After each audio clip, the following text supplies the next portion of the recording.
Welcome to Happy Wolf Art and episode 4 of Artistic Choices.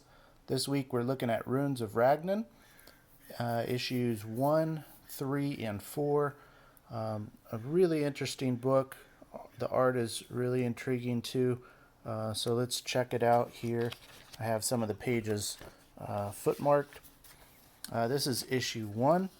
The style is really detailed, highly rendered. A lot of cross hatching, really nice thick and thin line, heavy darks. And if you just look at these rocks here, you see the really thick, rough outline, some of the cross hatching in the legs of the shadow. A lot of energy in the brushstroke. So issue 1 is all pretty much done this way. Issue 2 also. At one point in the story, it seems as if they changed artists, although the credits do not show a change in artists, but we'll have a look at that in a minute. This top image here, just wanted to point out some of the composition that's really interesting in it. Right, we have here in the foreground, image going off the page, telling the viewer there's more that's going on. We have this diagonal, right, going back to this individual. This shield bothers me as far as the perspective, but that's neither here nor there. And we have this image in the background who this person will play a significant role. Even the landscape is important, housing this person. This cliffside is bringing attention to the background individual. Also that far off peak is bringing the eye to that person. So really good composition in this story. And let's look at this one real quick. Panels, the way the panels are laid out are always really fascinating in this story, as far as the borders, the flow of reading and action is all really calculated and enjoyable. The composition of this piece stood out to me. We have these smaller panels, right? There's some smaller panels here. This diagonal gives us, as a reader, it tells us this is the focal point. We have this hand and the club directing our eye down to these lower panels. And even these druids here, their hands are going back in perspective to the focal point, which is the lady in chains. Here we have some more druids, their hands are going back. So all arranged very nicely. If you look at the rendering on this club head, really interesting, really nice stuff. There's a little footnote here from the Poetic Edda. So some of this story references medieval literature. Now, at some point, let's see, this is issue, if I look at it really quickly, this is issue 3.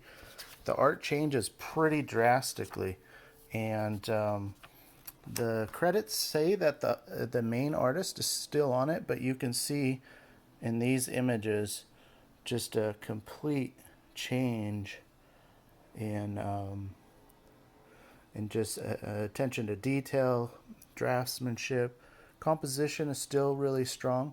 So perhaps on these images, the artist was working really quickly under some time constraints. But that's just something that as a reader, we notice. Sometimes it's annoying to have the main artist leave and the art completely change. But theoretically, this is supposed to be the same artist, just not giving as much attention to the individual pictures. So you can tell that the artistic quality of issue 3 changes considerably.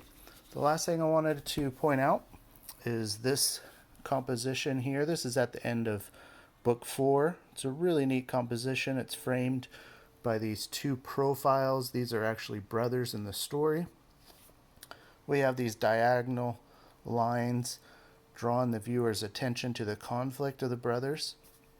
And then we even have the cityscape going back to a focal point that's right near this green smoke.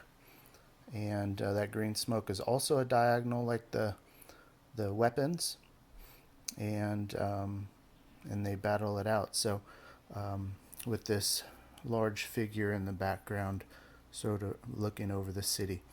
So if you follow these perspective lines, there's a point that's near where the green smoke is that they all descend back to, but nonetheless, a very neat composition. And this is on the very last page of this story regarding origins of the conflict. So, yeah, this is the Runes of Ragnan, and I did a quick little introduction of it on my medieval comics series. So, if you'd like to have a look at that.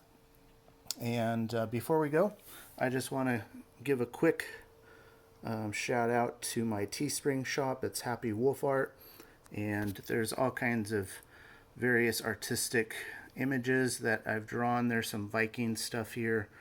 If you're interested to have a look, you can always choose the color of t-shirts that you like if you like these images. So Happy Wolf Art, there's the address right at the top there, happy times 15 creator-spring.com, and I'll put that in the description to this video, and also my Instagram, Happy Wolf Art 1. So, all right, thanks for joining me.